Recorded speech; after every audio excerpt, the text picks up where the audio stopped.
Welcome and thank you all for joining us. We have intended parents across the world joining us this evening. Some of them are up at the crack of dawn for this, so thank you for starting your day with us. And for those wrapping up your day with us, I hope you find this is a very worthwhile finish with a lot of answers to your questions about the medical and legal aspects of gestational surrogacy. I'm Stephen Clapper. I'm the Director of Marketing for American Fertility Services. We are a fertility clinic in Greenwich, Connecticut, here in the United States.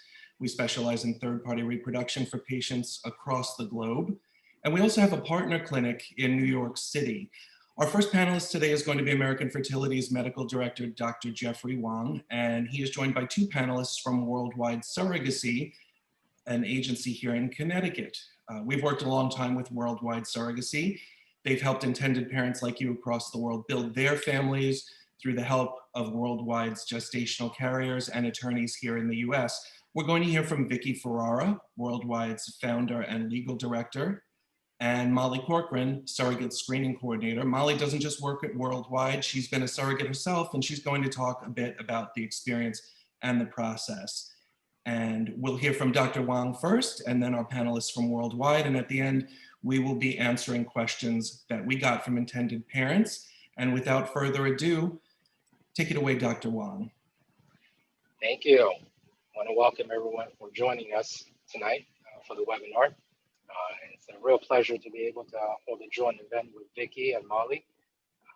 We've worked with them and have helped so many of our intended parents through their journeys, and it's always a pleasure and very professional. And so we're really privileged to have an opportunity to host this event together, and hopefully we'll be able to provide you with some helpful information for your journey.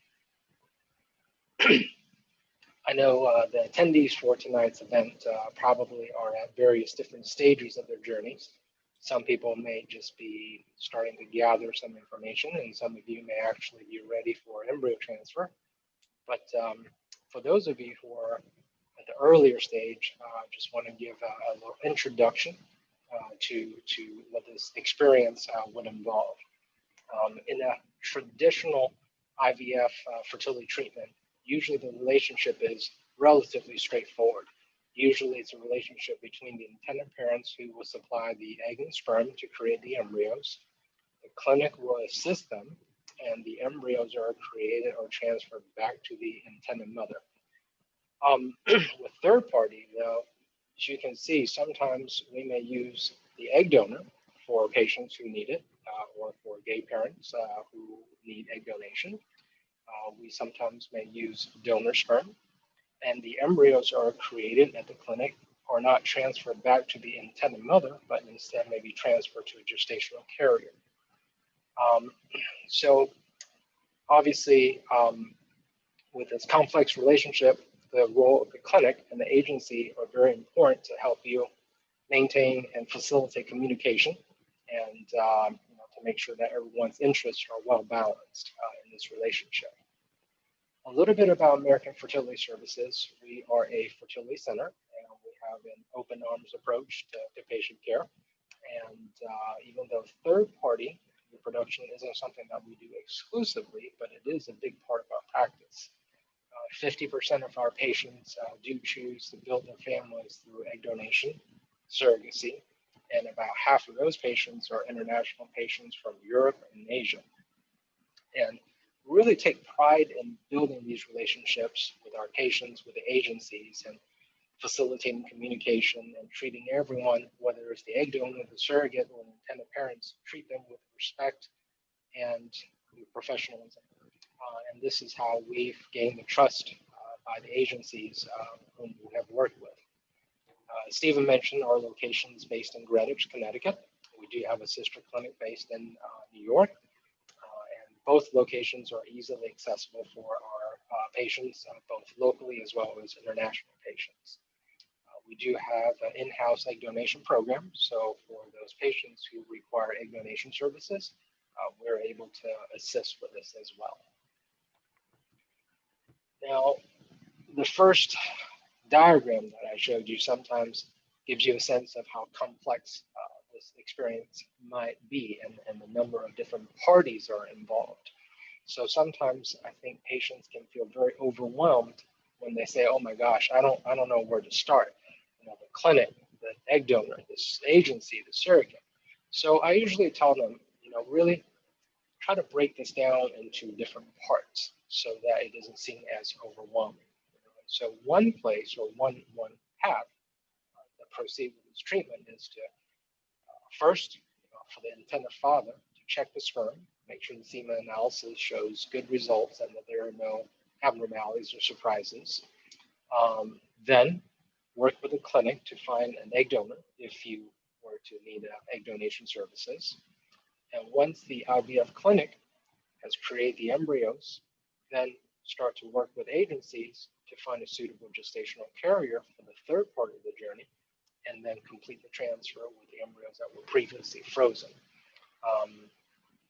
So kind of breaking this down a little bit more, as we said, the first part you can consider doing is for the intended father, or the intended fathers, to do a baseline semen analysis. From the FDA's perspective, they treat transferring of the embryo to a gestational carrier as tissue donation.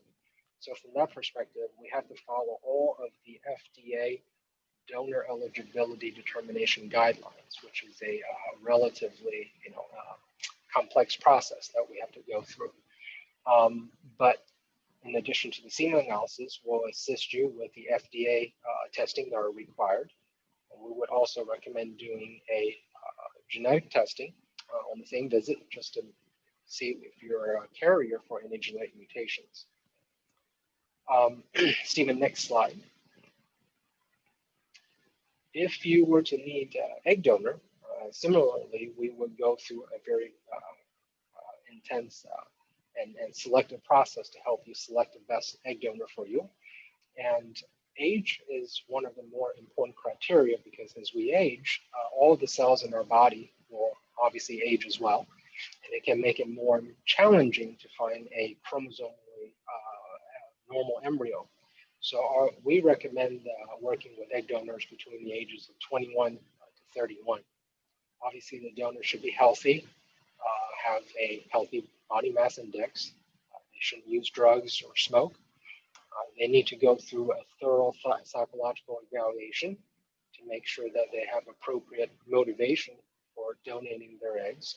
Also, we want to make sure that they or their family members do not have any underlying psychological conditions. Beyond that, from the medical perspective, we will also do blood tests and ultrasound to make sure that their so-called ovarian reserve, or the quantity of the eggs that they have, is within the normal range. As we mentioned before, genetic screening, both for the egg donor and the intended father, is very important because we are all potentially carriers of genetic mutations. If the intended father and the egg donor share a common mutation, then this may preclude them from working together. So this is an important part of the screening process. And as we mentioned, we do have to follow FDA guidelines for the infectious disease screening. So we go through the same process for egg donors as well. For gestational surrogates, age limit is not as critical because the gestational carriers are not contributing their eggs or the biological material.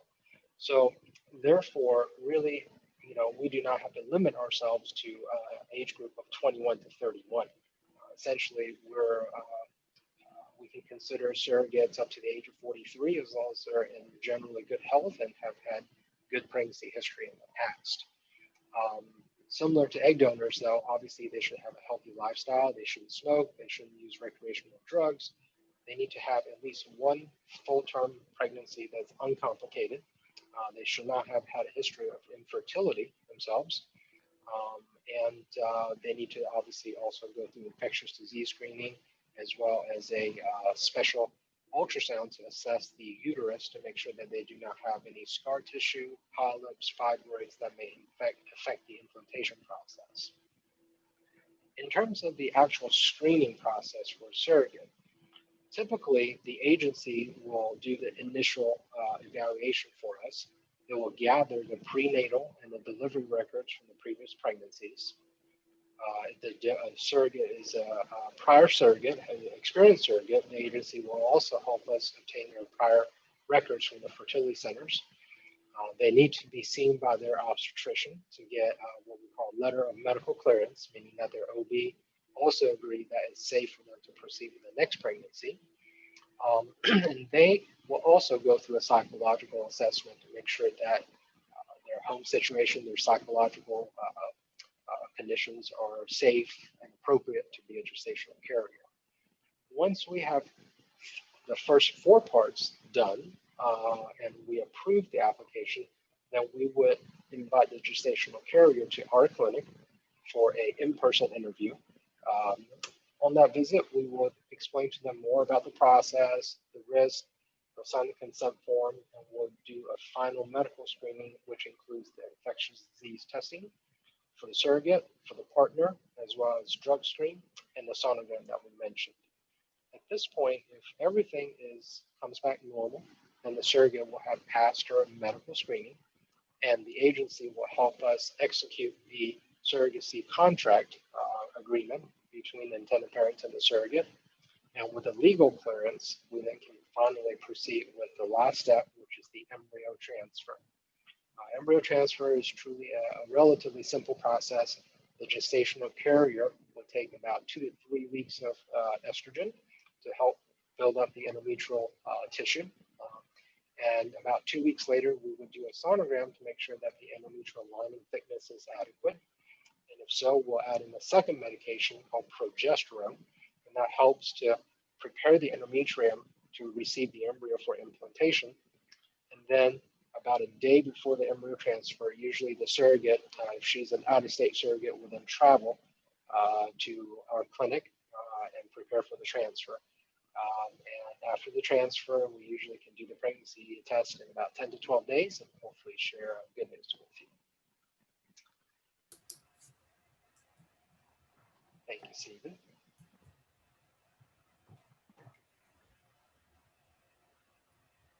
We will now hear from Vicky Ferrara from Worldwide Surrogacy.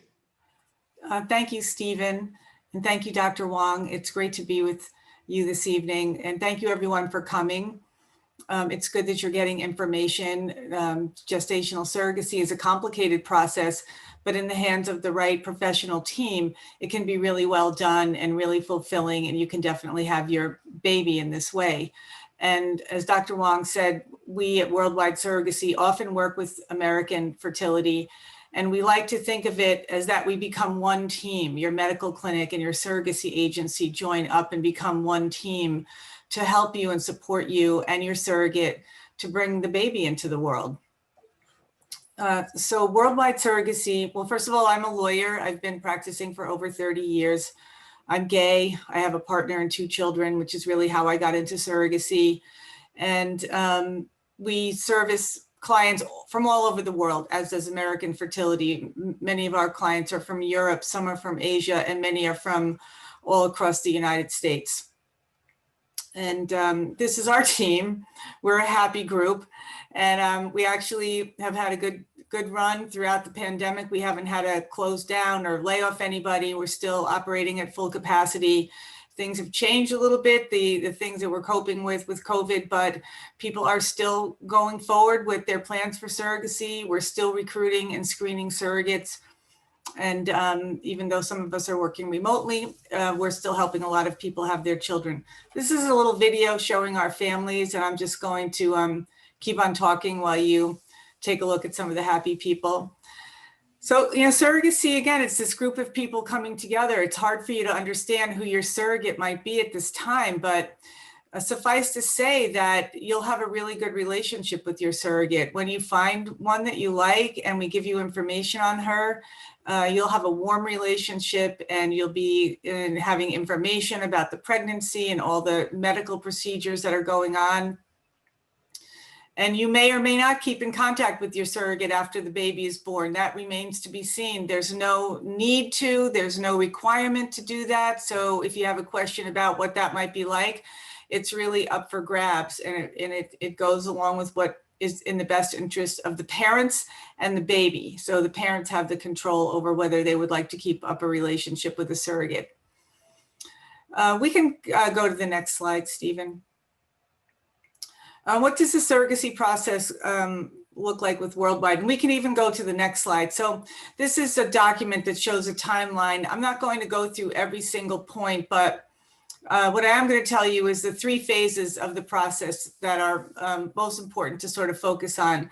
One is the first phase, which is the matching phase. During this phase, you'll have a case manager at Worldwide Surrogacy, and she'll be keeping in touch with you and giving you profiles of potential surrogates. And you can decline for any reason, or you might find one that you like, and then you're going to want more information about her. And eventually you'll be matched. And this is a process of approximately 3 to 6 months to find and be matched with your surrogate. From there, we go into the second phase, which I call the medical phase. The first part of that phase is getting into a contract with your surrogate. And that would be something that would take a few weeks. It's very standard. If it's negotiated at all, it's very soft, but for the most part, everything gets in and we get that done. Then she goes to the clinic. Then she would visit Dr. Wong and start the medication process to develop her uterine lining to prepare for the embryo transfer. And then several weeks later, we have the embryo transfer. So that whole period from match to embryo transfer is about 3 months. And then hopefully we have a pregnancy and we go into the third phase, which is very exciting time, of course, and you'll have a good relationship and a lot of communication with your surrogate, but we are always here to support you, as is the medical clinic. And we will always be answering your questions. And most of all, during the pregnancy, other than, of course, having a healthy pregnancy, the legal matters to make sure that you become the legal parents of your baby before the birth. That's one of the beautiful things about gestational surrogacy in the legal sense, is that you can become the legal parent. So at the birth, you are the legal parents. The baby's born, it's your baby. There's no other proceedings that have to take place after the birth. We can go to the next slide.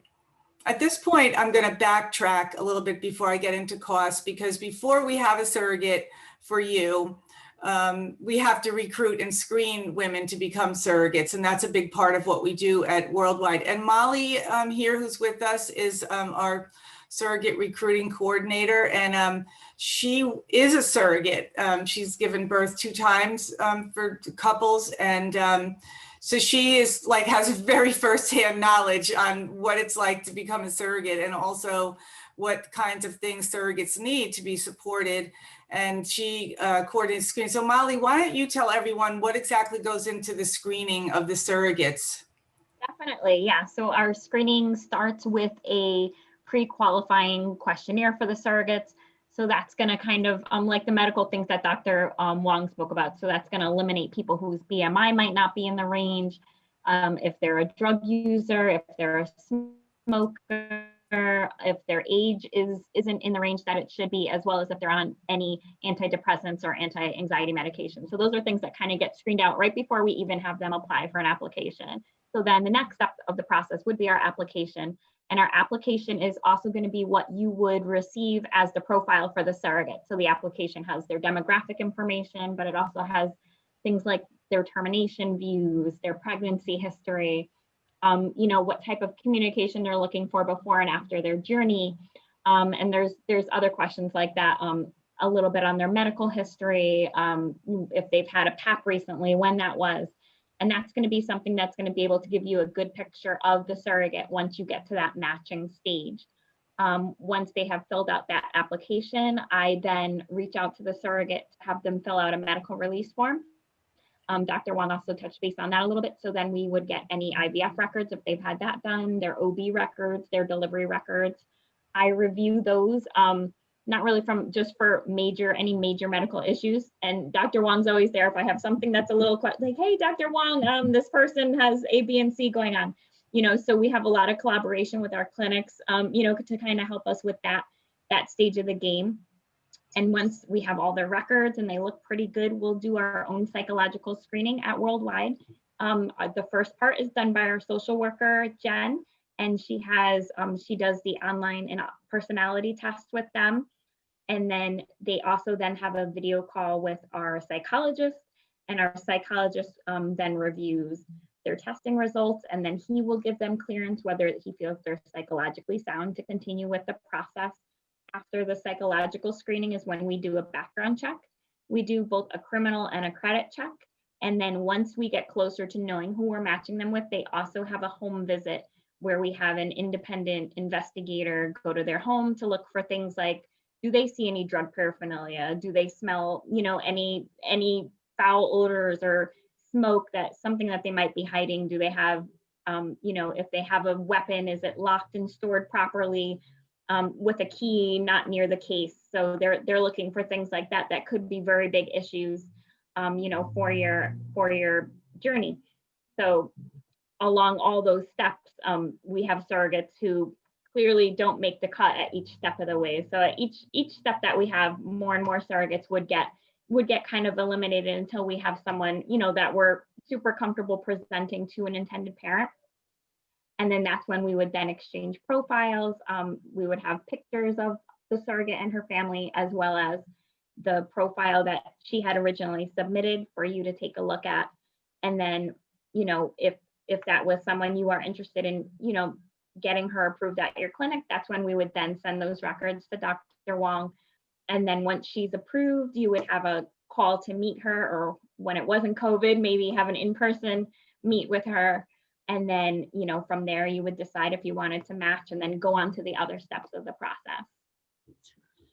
Thanks, Molly. That was really good description of the screening. And the screening is so crucial. It's important that it's done rigorously. There's not just the psychosocial screening of the women that apply that we do, but the medical screening that the clinic does, because my view is that if the screening is done really well, then we're definitely setting up the stage for a really healthy and positive journey for everyone. So that's something to focus on whenever you're interviewing any professionals that you might work with. What is the screening and how thorough is it?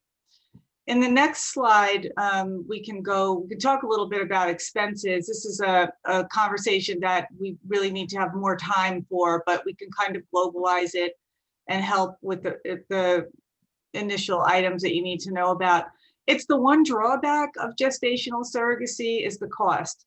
Really, it's done so well in the United States. Everything is so taken care of. There's low risk medically. There's barely any risk legally. And people have rights. People have obligations, but everyone has rights. So the ethics of surrogacy in the US is really premier. But the cost is daunting for people. So we often talk about loans or ways to finance, which I'm available to talk about at another time. But instead of going down this list, I'm going to just give you some categories or buckets of the costs.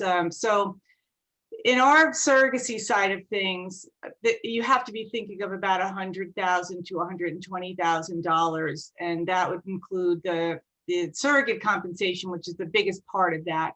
So with the surrogate, you'll have a contract and it will have something called the base compensation, which could be about $35,000. That gets paid over the course of the pregnancy.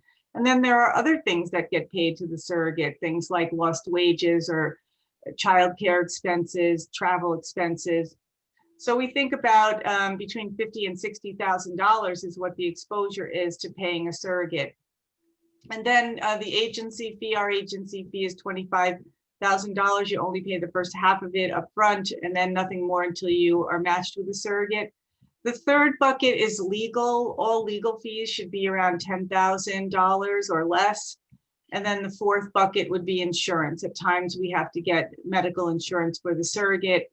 So if you have a surrogate that needs medical insurance, and this is something that you choose, whether or not you want a surrogate who needs to get medical insurance, we would help you to organize getting that insurance. And so, again, that's the reason for the range from 100 to 120 is because of the possible insurance needs. And then on top of that, you have the IVF costs and an egg donor. So it could be as high as 150 or 100 to $175,000. And there are ways to finance it. There are medical lenders that will lend at very good interest rates. And there are some other financing options that people look into. So we can go on to the next slide. Who can be an intended parent? Really anyone who's of age and willing and ready to take responsibility for a baby. can become a parent through gestational surrogacy. Of course, there's a financial commitment. We do have parents go through a session with a counselor just to make sure they understand everything about the complications of a gestational surrogacy process, so that it's not a pass-fail type of thing, but it's to make sure that the parents understand what to be thinking about. And then how do I find a gestational surrogate? Well, I mean, in terms of finding one, if you find an agency that's reputable and has a good track record, that would be probably the best way to find a gestational surrogate, because you're so protected. You're so protected with the screening, and you're so protected with the support. Like in our agency, you would have a case manager, you would have me as your legal advisor, and your surrogate would have a support person who's regularly, at least every week and oftentimes more, keeping in touch with her. So the support of a good agency. There is such a thing as finding a surrogate independent of an agency, but there again, you have to be careful and make sure you have a screening in place, or maybe find a lawyer or an agency to help you with at least the screening of the surrogate. And of course, your medical clinic will help you with that as well. The next one, we can keep going. This is something that Dr. Wong covered. Egg donation is an important, obviously, component of the process, and there's lots of ideas about where to get an egg donor. I always believe the first place is to start with your clinic, with American Fertility, because they are going to be doing the best screening and vetting of the egg donors. And so it's I think, and I've seen anecdotally, a higher chance of success when the egg donor is coming from the clinic, but it's not absolutely necessary. There are other options to find an egg donor. We can skip the sperm donation. And then whose name will appear on the birth certificate? Again, the best thing about gestational surrogacy in the legal sense is that the parents, or the parent, if a parent is single, becomes the parents on the birth certificate of the baby, and they become the legal parents by court order or by other legal process before the birth.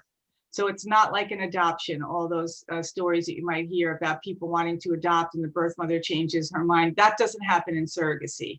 In surrogacy, one of the questions is, will a surrogate want to keep my baby? And the answer is no. If a surrogate wants to have a baby, they'll have their own baby. And basically, I mean, the joke is, Molly can probably speak to this too, that the surrogates want to make sure the parents will take the baby. So they have their own that's all. And when I talk to surrogates, that's always their question. Like, have you ever had a parent not take the baby? I'm like, no, everybody wants the baby, but it's funny. Right. So it's something to be more assured about, because that is a question that does make people think in terms of the people on the parent side. Do you have a right to information regarding the surrogate? Absolutely. You'll have an authorization, and you'll be able to get medical information about your pregnancy.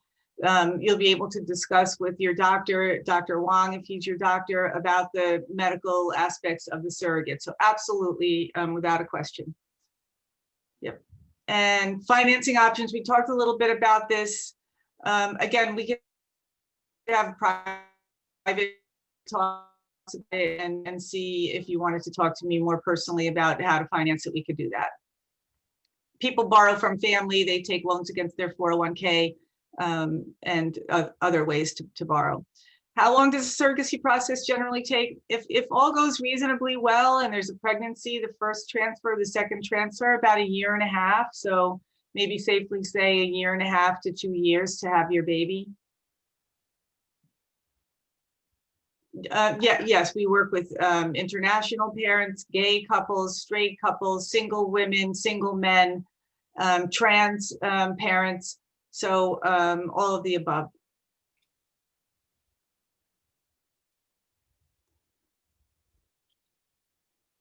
So we're available, as I'm sure Dr. Wong is, for consultations. We don't charge for an initial consultation, so you're welcome to get in touch with us, and we can set up a Zoom call and talk more about your personal circumstances.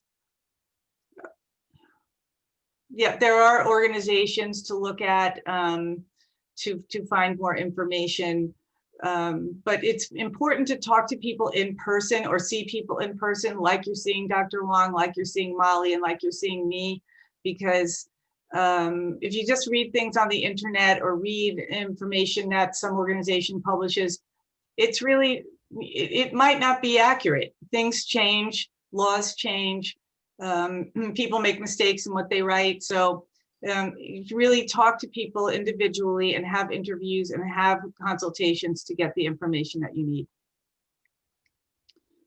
Starting the journey, again, we talked about this, you're gathering information, you're doing that, choose your professional team, very important to have experienced professionals on your side, plan for the finances, and here we are, we're almost at our question time, so ask questions. We can skip some of these slides, so yep, that's it. So we've gotten a number of questions and they're continuing to come in. And if you're attending right now, feel free to use the Q&A panel. We've got a healthy number of questions to get to, so we'll jump right in. The first question is for Dr. Wong. You covered that there's an ideal range for a surrogate and there's some wiggle room for a slightly older or younger, but what would you say are probably the low and the high range? Yeah, I mean, I think for gestational carriers, generally speaking, our program's recommendations between 21 to 43. And, we do recognize this, that is, a little arbitrary, because sometimes you may have someone who's 44, 45, who has recently delivered a healthy baby without any complications. So we can certainly take individual situations into consideration, but generally speaking, 43 is our program's upper age limit. Thank you. Thank you. Vicki, somebody asked a great question, and a lot of the attendees are here in the greater New York area. And it was, they wrote, I understand surrogacy is not legal in New York State. How does one have access to surrogates in adjacent states? So the important jurisdictional state is where the baby will be born. So anyone living in New York State, and we've had many intended parents from New York State, just needs to be matched with a surrogate who does not live in New York State. So they could be matched with a surrogate in Connecticut or Pennsylvania or many other states. But the law is changing in New York. The Child Parent Security Act has passed and will become law effective in February of 2021. So intended parents living in New York can have a surrogate journey in New York. They can have a surrogate also out of New York, but now we can start to recruit surrogates who live in New York. The law is complicated, and I'm admitted to practice in New York, but there are lawyers who really understand this law and have worked on it. So it'll be important to make sure that we're implementing it correctly when we get there. But yes, it will be legal in New York as of February 2021. Thank you, Vicki. Dr. Wong, are there specific concerns or issues that a prospective single father over 50 looking for an egg donor and a gestational carrier should be aware of, like increased risk of birth defects, for example? Yeah, that's a really great question. And indeed, many of our intended fathers are, over 40, 50. So this is a common question, concern that we get asked. And there are studies that suggest the risk of a child having autism. That risk can go up, and it seems to be associated with paternal age and not maternal age. Exactly what the mechanism is somewhat unknown. And the hard part about this is also autism isn't a condition that we can screen for. For example, we can do chromosome testing of the embryos, but autism isn't associated with a chromosomal abnormality. And so this is a concern that we really can't screen for along the process. But I think it's also important to keep what we call relative risk and absolute risk in perspective. The risk, according to some studies, is 1.5 times higher when paternal age is over 40. But if the incidence of autism is 1%, 1.5 times 1% is still a relatively small number. So I think most of the patients, intended fathers over the age of 50 have had healthy children, without autism. The other thing that we see is that with age, the amount of sperm DNA damage, or what we call sperm DNA fragmentation, increases. And higher sperm DNA fragmentation rates are associated with lower yield in terms of making embryos, as well as increased risk of having miscarriages. Sperm DNA fragmentation is not part of a routine semen analysis, but for intended fathers who are in the 40s and 50s, I generally would recommend doing a sperm DNA fragmentation as part of the screening process, testing process. And if we were to find a higher DNA fragmentation, there are treatments that we can utilize to try to reduce the impact of DNA fragmentation. Thank you, Dr. Wong. Actually, as a follow-up, I have a medical question for you. If you're using a surrogate, can you choose to have twins? It's a great question. You can choose to transfer 2 embryos, but it's important to know that transferring 2 embryos doesn't mean that we'll have both embryos implant and end up with twins. We do get this request sometimes, Doc, can you put in a male and a female, and a boy and a girl, and then let's be done. Number of embryos, we can transfer 2, but the outcome could be anywhere from 0 to 1 to 2. These days, obviously, most of the clinics and doctors prefer to do a single embryo transfer, especially when they have been tested with a PGTA or chromosome testing. Twins generally do well, but about 20 to 25% of twin pregnancies may deliver preterm. And depending on how preterm, sometimes these preterm births may lead to lifelong sort of health consequences. And so we certainly want our intended parents to have the best outcome for their children. So our general recommendation is to do single embryo transfers. Thank you, Dr. Wong. Sure. The next question is actually Molly and Vicky. How can an intended parent be comfortable that a surrogate is practicing healthy habits, not drinking, getting checkups, etc.? You can weigh in on that, Molly. Yeah, that's a very good question. A lot of it, I feel, is the way we're screening our surrogates. We're doing the very best we can to have multiple people screening her at our office, that we would be eliminating people who would be having these type of lifestyles. Like I said, I talk to them, our social worker talks to them, we have a psychologist talk to them. So if anybody, for whatever reason, is giving us a bad vibe, like it's, surrogacy is not for them, we're not going to be trying to match them with our intended parents. Part of surrogacy also is this woman is carrying your baby. So there has to be some level of trust that you have that she is going to be doing the right thing and doing what she needs to do. So, we really can't tell her okay, you have to do random drug and alcohol testing, but you have to know that those tests are done at, they're going to be done at her OB office, and you would have access to, to those records. But we, as an agency, haven't had an issue where we had surrogates doing things that they shouldn't be doing that would bring harm to your baby in any way. And, I attribute that to our thorough screening that we do prior to them being screened by your medical clinic. Thanks, Molly. And just quickly, I just want to add in that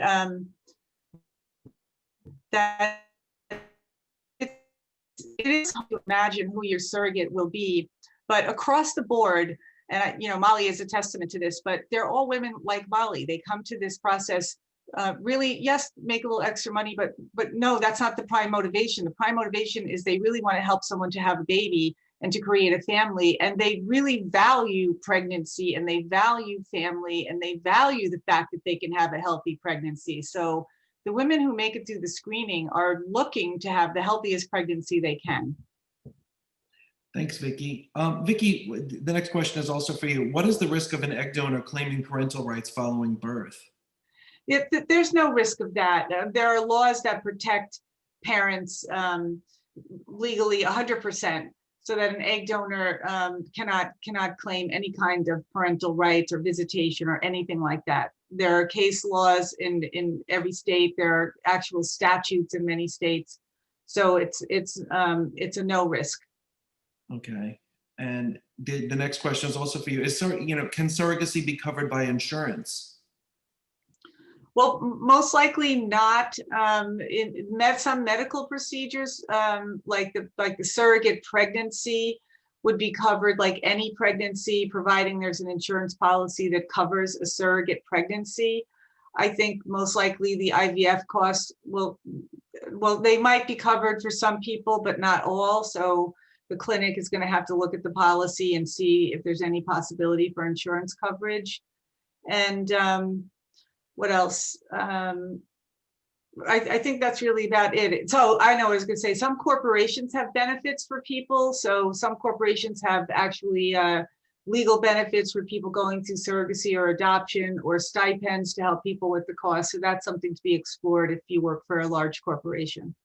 Thank you. This is a question for, well, Molly, you've been in a surrogate, and you're working on the agency side. If some fetal abnormalities are uncovered, can the biological parents make the decision to terminate the pregnancy at the time, as long as it's early enough? Yeah, that's a great question. Yeah, if there are fetal abnormalities, that's definitely going to be something that is the parents' decision. And that is something that we talk to the surrogates a lot about in the screening. That's something that in the medical screening that we make sure when we're looking through their profile that their termination view is going to match those intended parents' termination view. So we're not going to match a surrogate that's no term with somebody who would want to terminate for something, an abnormality. So that is something that we're going to make sure it goes in the contract. And it's something that everyone ends up being on the same page for. And, once you get to that point, sometimes it might come up in something like an early blood work that is done, or maybe an ultrasound might show something. And then she would have further testing done in amniocentesis maybe, or a CVS to confirm that there is something wrong with the baby. And then she would have a termination, and then our office would be offering her extra support and counseling if needed, if that was something, that had to happen during the journey for her. Thank you. This question is for Vicki. If a family member agrees to be the surrogate, is it less expensive? Yes, it would be less expensive, most likely. So the family member wouldn't be looking for compensation, so that $50,000 to $60,000 that you would have to pay a surrogate for living expenses and all the incidentals wouldn't have to be paid. Right. Dr. Wong, this is a fairly medical question. The intended parent said, I had an adenomyosis in my uterus, so my cervix and uterus were removed, but I still have my fallopian tubes and eggs. Would I still be able to retrieve my eggs for a surrogate to carry? Absolutely. In some situations, some women are actually born without a uterus, but they still have their ovaries. So, for the IVF treatment, as long as the ovaries are still there, we can still undergo IVF stimulation and egg retrieval. The only thing to kind of keep in mind is sometimes when women have a major surgery, scar tissue internally can form, and these situations may displace the ovaries out of the pelvis because of scar tissue. So it would be important to, have a evaluation with sonogram just to confirm that the ovaries are still in the location where we are able to access them for the IVF egg retrieval. Thank you. I'd like to dovetail into another question for you, Dr. Wong. Can an intended parent opt for gender selection? Yes. In the U.S., we don't have any restrictions, and personally, I believe that we should be able to share all 23 pairs of chromosome information, including the gender information, with the intended parents if they want to. And obviously, we're respectful of intended parents who have different perspectives. Some absolutely do not want to know the gender. They want it to be a surprise, and so we always ask first, do you prefer to know the gender of the embryo or not? And from my observations, obviously come from an Asian culture, and as one would expect, most of the time the requests are for male embryos. But within the U.S., I don't see a particular pattern. Some intended parents request for female embryos, some request for male, and a lot of them, actually request the opposite gender of their first child. It's more for family balancing. They may not have a strong preference for their first child in terms of gender, but they want the opposite gender, and so we're able to accommodate these requests. It's not a problem. Thank you. The next question is for Molly. For a surrogate, is there a time frame that she should be on bed rest after her transfer, and when can she continue her daily routine? Yeah, I definitely can take part of that question. So that is going to vary by clinic. So every clinic is a little different with what they do with bed rest for a surrogacy. Some just want a surrogate to take it easy the day of the transfer and the day following. Some have a modified type of bed rest. And Dr. Wong probably can attest to what Americans bed rest is like. Yeah, and I think intuitively it does make sense that after the embryo transfer to just be still and not do anything too strenuous. But there actually have been, to my knowledge, 3 large studies looking at the effect of prolonged bed rest after embryo transfer, and all these studies consistently show that really prolonged bed rest does not help to improve the pregnancy rate. In fact, there was one study that showed the group that had prolonged bed rest had slightly lower success rate than the group that resumed regular activity. So I think, in my opinion, common sense. Obviously we shouldn't go and run a marathon, the day after the embryo transfer, but on the opposite extreme, just being in bed and resting for 2 weeks is not going to improve the pregnancy rate. So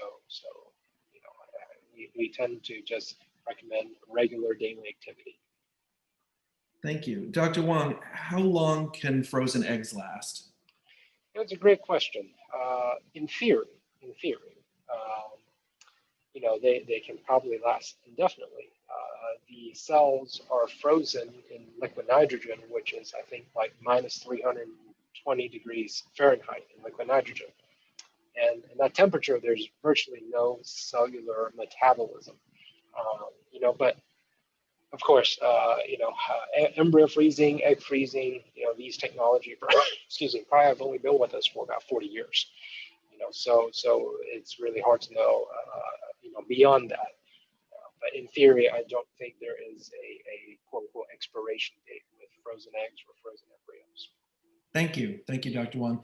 Vicki, there's a question from an attendee, and it was recommended to her that she wait to pursue surrogacy as she's living between Spain and London. But if if the pandemic is going on a long time, how do you manage the situation for international intended parents? Well, in terms of what country the intended parent is living in, it really matters where you want to establish citizenship or residency for your baby. So if it's the UK, then you have to take the steps necessary to get a parental order in the UK. If it's Spain, there could be other requirements. In terms of getting to the US, people who become parents of babies to be born through surrogacy and who get a pre-birth order, which is what we get in surrogacy, then can get waivers from their consulates to be able to travel to the US for the birth of their baby. So that is something that the lawyers are doing in helping parents to actually make travel plans. Okay, thank you very much. This question is for Dr. Wong.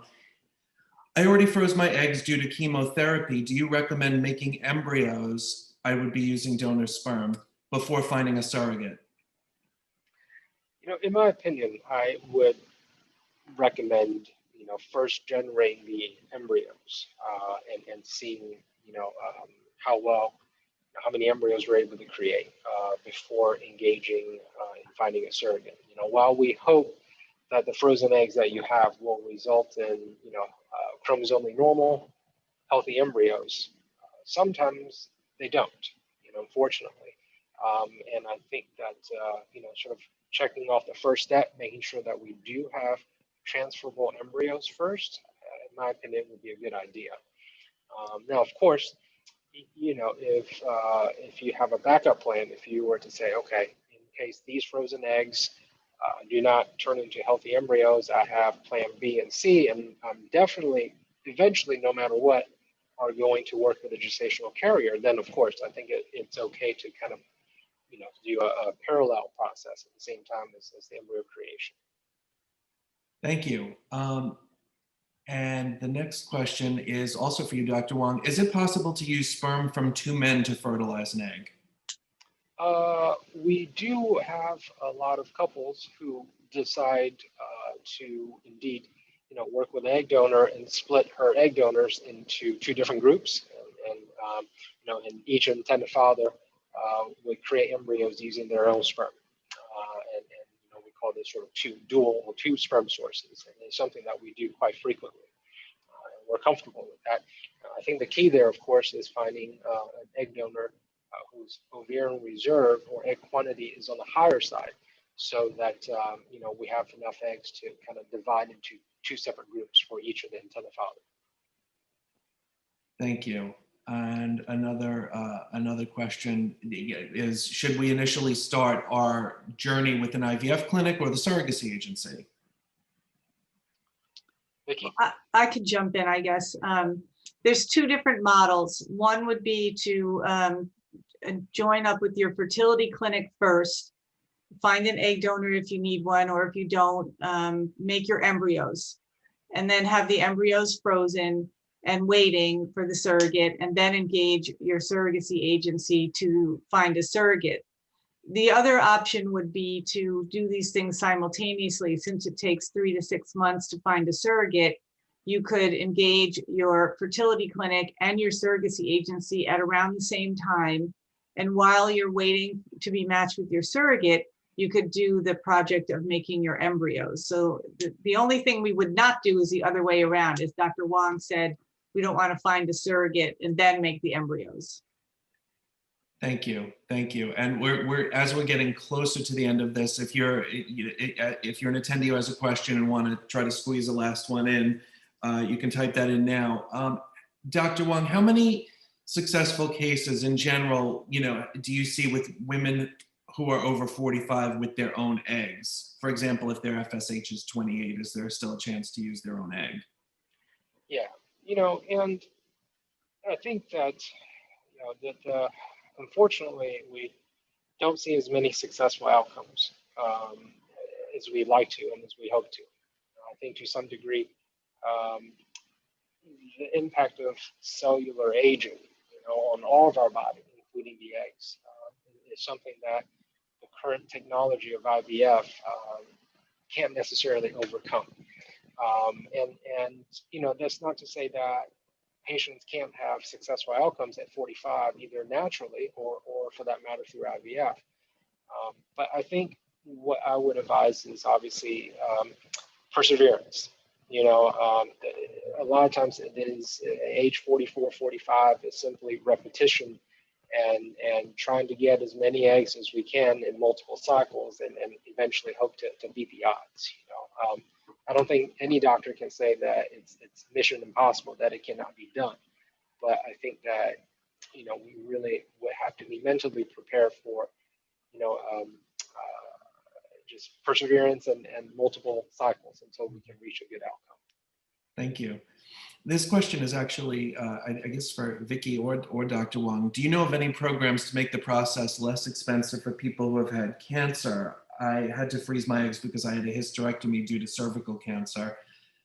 And there were medication programs that I was going through the egg freezing cycle that made things less expensive. So is there anything for people with cancer for surrogacy to be less expensive? Unfortunately, I don't know of anything. And I'm sorry to have to give that answer. There may be programs, and it certainly is something worthwhile researching, because there may be grants or there may be employment benefits, but I don't know of anything. Yeah, and unfortunately, I don't either. I know it's a difficult situation, and certainly I know from the egg freezing side, there are programs like Livestrong that can provide free medications during the IVF process for egg freezing. But for surrogacy, I'm not aware of any programs. But as Vicki mentioned earlier, some of my patients in these difficult situations, some of them are fortunate enough to have a family member or a friend, who is who's willing to be a compassionate surrogate, which obviously can help to reduce the financial burden of the treatment. Thank you. Thank you. And Dr. Wong, I have another question for you. What is PGT testing and do you recommend it?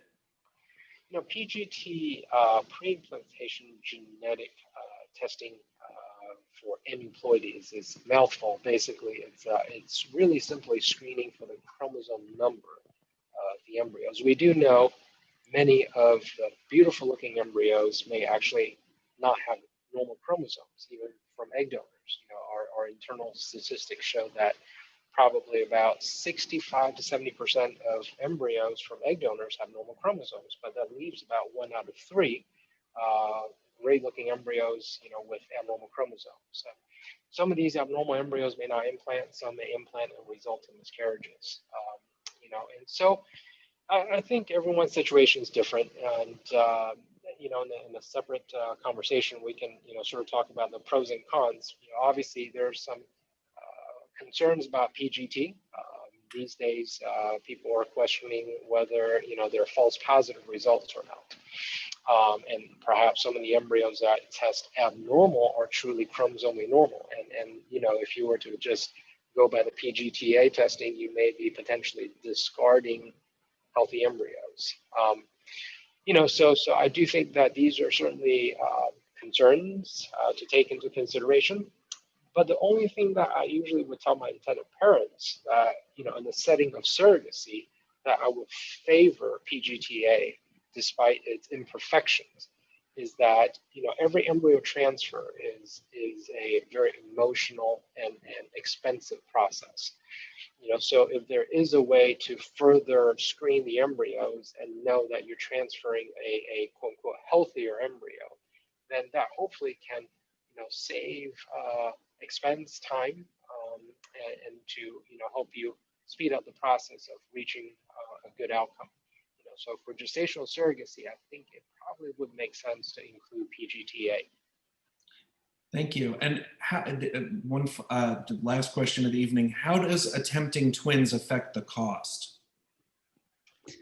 So, first of all, going back to the twins question, it could affect the matching time because, as Dr. Wong said, there is a trend in surrogacy toward recommending single embryo transfers, and gestational surrogates are well-informed women, and so they are aware of the risk, and there are fewer of them that are willing to try to carry twins.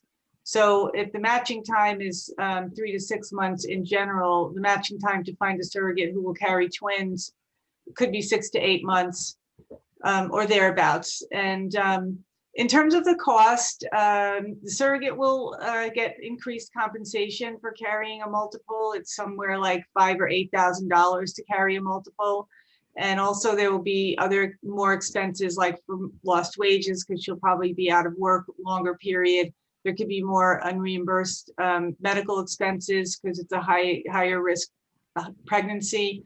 And then really important is every intended parent who's even thinking of perhaps trying to have twins must have newborn insurance, because even if they do well, even if a great percentage do well, they are in the NICU oftentimes for a week, 2 weeks, and those medical expenses just skyrocket to like $10,000 a day or more. So especially for international parents, you must figure out newborn insurance before you embark on trying to have twins through surrogacy. Thank you, Vicki. And we're pretty much at the end of our time, but I just want to point out, first of all, thank you to our panelists. Thank you, Vicki and Molly and Dr. Wong. We got a lot of great questions, and we some of them are continuing to come in. For the attendees, you can see our contact information is up on the screen. You'll also receive emails following this webinar. So again, thank you to Worldwide Surrogacy for co-hosting this event with Dr. Wong and me. We had a great turnout. We'll send out a follow-up with a link to the webinar, so you'll be able to watch a video later. But our contact information, like I mentioned, is on the slide. And thank all of you for joining us. I hope you found the event helpful. And on behalf of all of us at American Fertility Services and our friends at Worldwide Surrogacy, have a great evening or a great day, depending on where you are.